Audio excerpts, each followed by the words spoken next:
This is by far one of the shoddiest ports I've ever seen. Not one of the worst, but definitely not one of the best. How do you even get to this point? Like, the amount of bugs and glitches I've been seeing online and experiencing myself is kind of embarrassing, honestly. In the early stages when the game was announced, everybody was really excited, and you know, as they should be. We were finally getting a port of Sonic Colors on modern console, and apparently it was getting new content too. So we were all really excited. As we went into E3, the cracks started to show. I was one of those people that started pointing out the faults that I started seeing, and you know, people were defensive, and I don't really blame them, because you know, you don't want to see something you're really looking forward to failing. I totally get that. I just wanted them to fix the issues I was seeing, because it should have been stuff that they could have done easily, but as it went on and on, we just saw slow progress over and over as to trying to fix all these issues, and I didn't want to be constantly just pointing out the same thing over and over again. So I just kept quiet, but I kept tabs on it. And as the game was getting close to releasing, the review codes started to go out and people started to post footage that confirmed that nothing really had changed. Sure, some of the lighting was semi-fixed and all, but for the most part, it was just the same. And this is when it really started to take a nosedive for me. I just didn't feel excited anymore. And as I fired up my live stream, I kind of just felt deflated, honestly. And you can really tell as I went through the game, that feeling of deflation just kept getting worse. It quickly came to me that we had just received another crappy port. And you know, I wasn't really into Sonic when Sonic Adventure DX came out, so I had not experienced something like this before. But man, the amount of stuff I've seen from this game is ridiculous. Who thought it was a good idea to release it in the state that it is right now? Oh, I know why they did it. It's money. It's always money. Anything in this world revolves around money, and unfortunately they decided to sacrifice the quality of this product for easy money, which I guarantee most of us did give them. They put this baby on early access and you know, we thought it was going to be done. And while the core game is structurally sound, the rest in terms of presentation and music and all this stuff just feels unfinished. It feels like they needed at least another year to polish things up. Like when I played, the amount of sound glitches that were happening just would not stop.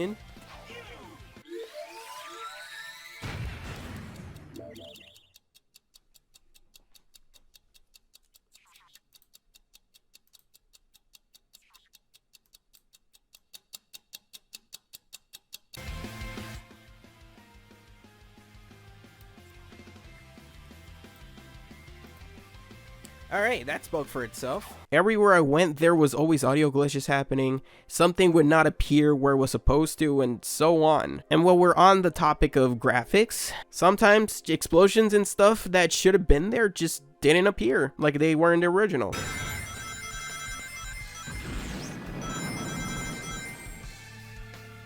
Wait. Oh, come on, man, really? No, hold on. Right, am I remembering wrong, but in the original, like, what is it? In the original...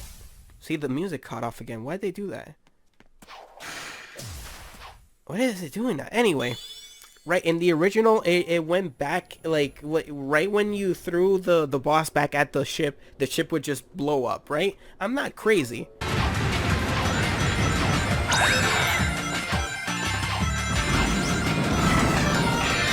In some ways, this is just worse than the Wii. How did the Wii handle the game better with the hardware it was on, and PS4s, Xbox One, and Switches just can't handle this? And this is just something reviews just didn't mention at all. Like, Sega and Sonic have been training together for the past 2 days.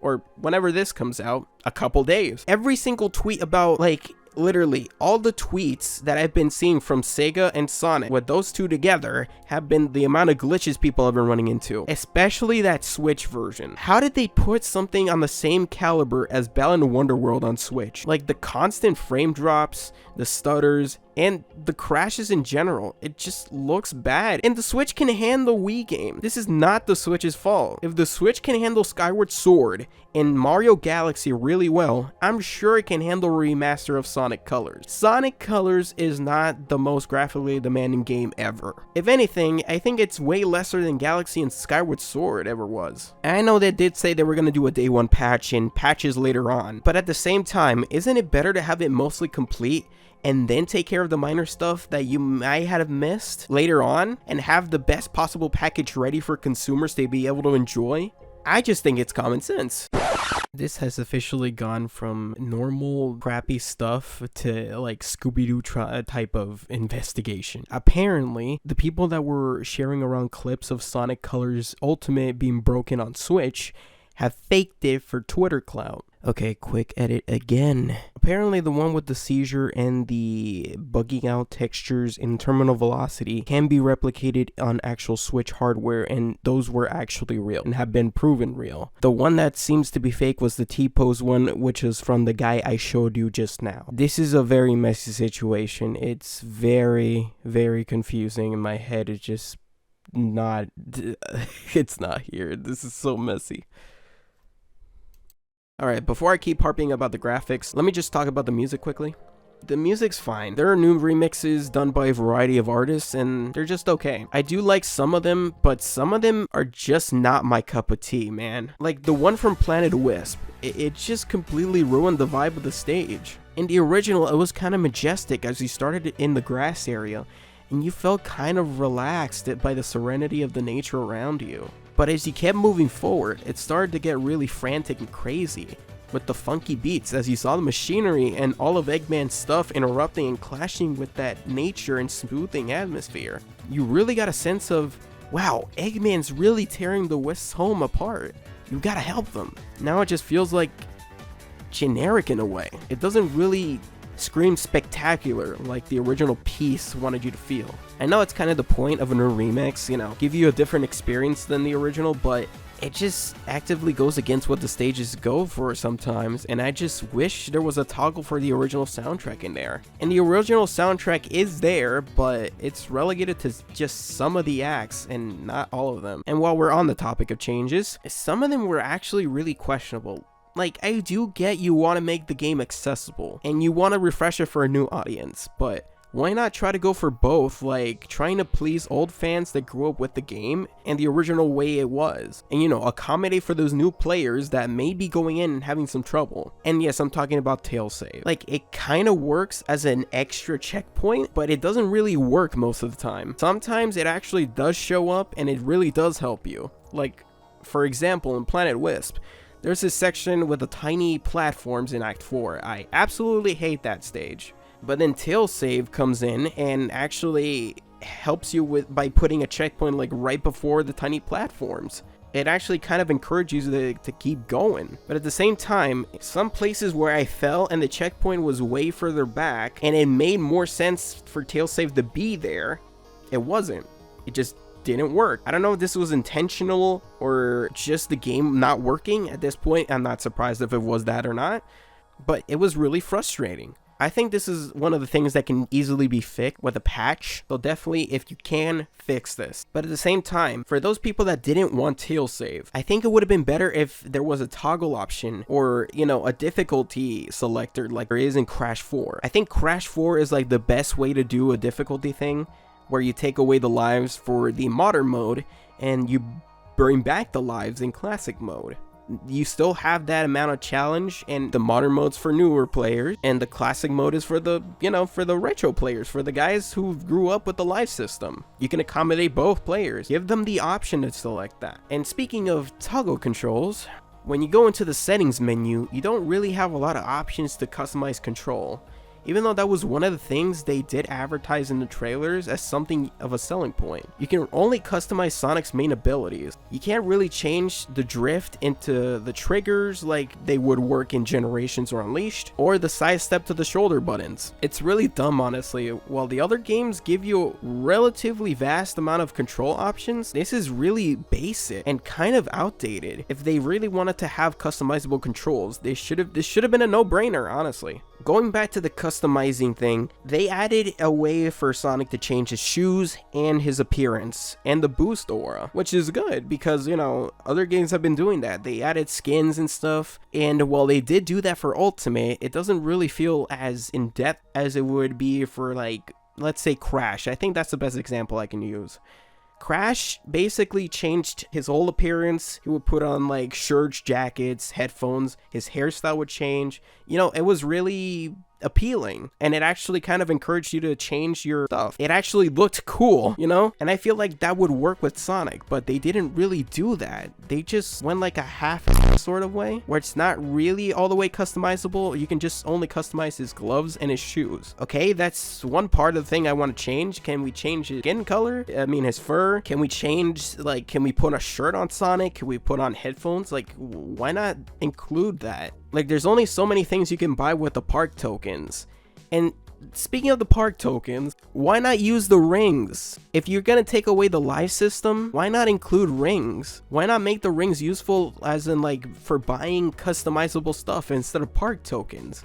You could have made the rings useful again. That's what a lot of these games do. If they take away the lives, they use the currency system that's already in the game and turn it into something else, like as a shop, for example. For upgrades, customizable stuff, you know, no-brainer stuff. There's just a lot of things that were no-brainers in this game that they just should have put in. The whole package just feels rushed. I think I can come up with a good example to show you why. So the cutscenes in the game, they're just upscaled Wii files that really look artifacted. You can really tell they just upscaled it poorly, because it has like really smoothed out edges, and you could really tell it's like mushy and pretty ugly up close. But what if I were to tell you that they could have just redone the cutscenes from scratch, like as in real time? In the files of the PC version, people have discovered that the models for the cinematics were there with the animations and everything. So Sega did give them the files for the cutscenes so they could rescale them and possibly make them run at real time. So the customizable stuff would have been able to actually appear in the cutscenes, and the cutscenes would have looked way better than they actually do. But for some reason, they just decided to not do that and just upscale the Wii files. I think this is the point where I realized that they might have had not enough time to really polish what they had, or really take their time with upscaling everything like they wanted to. I feel like this was mostly Sega's doing. I think at this point, Sega doesn't really care about Sonic. I just don't. It just feels like they see him more as a cash cow that people are attached to and will buy anything of, so they just go like, okay, let's port this game over and not give enough time or resources needed to do so. Easy money. I don't know what's going on in the background, but it just feels that way. If anything, this has worried me more for the next Sonic game. Are they really, really committed to quality over quantity? Or was that all PR speak again?